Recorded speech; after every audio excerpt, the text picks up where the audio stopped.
அர்த்தத்துக்கும் அர்த்தத்துக்கும் தூரங்கள் கிடையாது. சொல்லாத காதல் எல்லாம் சொர்க்கத்தில் சேராது. எண்ணிக்கை தீர்ந்தாலும் முத்தங்கள் தீராது. எண்ணிக்கை பார்த்தாலே முத்தங்கள் ஆகாது. என் வீட்டு தோட்டத்தில் பூவெல்லாம் கேட்டுப்பார். என் வீட்டு ஜன்னல் கம்பி எல்லாமே கேட்டுப்பார்.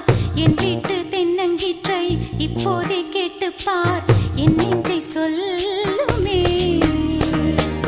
உன் வீட்டு தோட்டத்தில் பூவெல்லாம் கேட்டுப்பார். உன் வீட்டு ஜன்னல் கம்பி எல்லாமே கேட்டுப்பார். உன் வீட்டு தென்னங்கீற்றை ஒவ்வொன்றா கேட்டுப்பார். என் பேர் சொல்லுமே.